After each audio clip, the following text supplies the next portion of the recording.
Magandang gabi po. Pag-asa Weather Update. Alamin na lagay ng panahon bukas ng Linggo, November 19, 2023 at sa mga susunod na araw. At latest update sa low pressure area na binabantayan sa loob ng Philippine Area of Responsibility.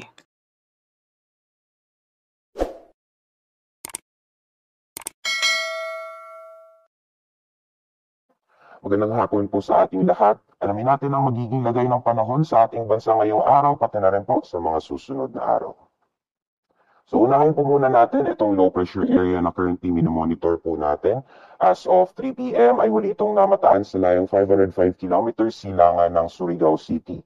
And sa ngayon po mababa pa rin yung tsansa na ito ay magiging isang ganap na bagyo. Although kung makikita po natin sa ating satellite image, as well as yung mga epekto nitong shear line or yung pagsasalubong ng northeast monsoon and yung hangin na nagagaling sa dagat Pasipiko, nakakakita po tayo or makikita po tayo mga kapal na kaulapan na posibleng magdala ng malawakang pag-ulan sa malaking bahagi ng Visayas, Mimaropa, as well as Bicol Region at ilang bahagi din ng Mindanao area. So patuloy pong pinag-iingat yung ating mga kababayan. Posible po yung mga moderate to heavy or katamtaman hanggang sa malalakas na mga pag-ulan sa mga nabanggit na lugar. And pwede po natin i-monitor yung mga heavy rainfall warnings and advisories na nilalabas ng ating Regional Services Division sa pamamagitan ng ating mga social media accounts.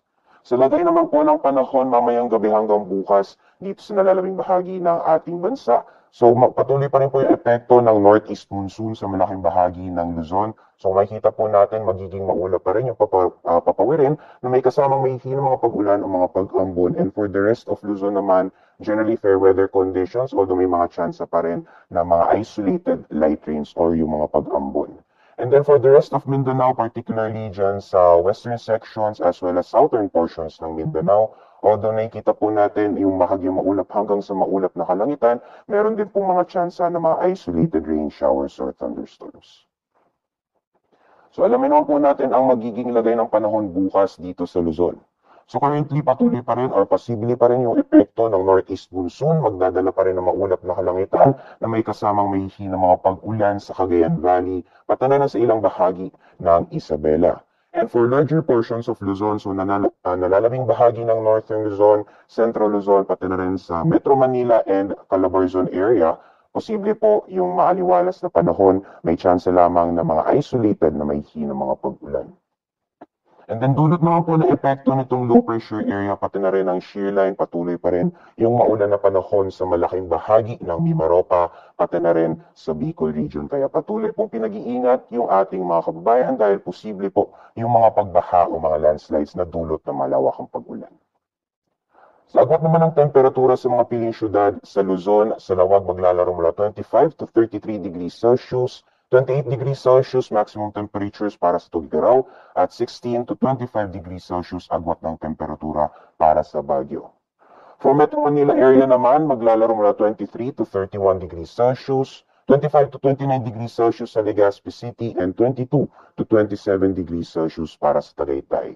Sa Kalayaan Islands naman at Puerto Princesa, ang temperatura ay maglalaro mula 25 to 31 degrees Celsius. Alamin po natin ang magiging lagay ng panahon sa Visayas at Mindanao bukas. So patuloy pa rin po yung epekto nitong shear line as well as yung low pressure area at magdadala pa rin ng maulan na panahon sa buong Kabisayaan, pati na rin sa Northern Mindanao, Caraga, as well as Davao Region. Dahil inaasahan po natin na magpapatuloy yung mga pag-ulan, so magiging saturated na po yung mga kalupaan, mas magiging susceptible po yung mga areas na posible po yung mga flash floods or landslides. So pinag-iingat pa rin po yung ating mga kabayan sa mga nabanggit na lugar.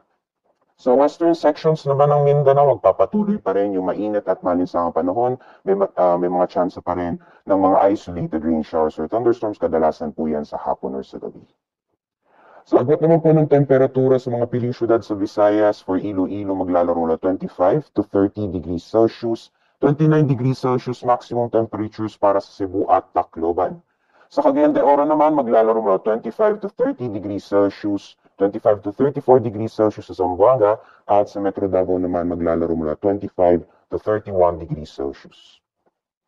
Dapat naman po tayo sa lagay ng ating karagatan. So currently nakataas pa rin yung gale warning sa ilang baybayin ng ating bansa. So nakataas po yung gale warning or babala sa matataas na mga pag-alon sa Northern Luzon, mga baybayin ng Northern Luzon, Eastern seaboards ng Central at Southern Luzon, pati na rin sa seaboards ng Eastern Visayas. Nakataas din po yung gale warning sa Kalayaan Island. So yung areas po mga baybayin ng Ilocos Norte, Ilocos Sur, La Union, Pangasinan, Batanes, Cagayan kasamang Buyan Islands, Isabela, Aurora, pati na rin sa northern coast ng Quezon, including northern at eastern coasts ng Pulilio Islands, sa Calaguas Islands at Rapurapo nakataas po yung ating gale warning dyan.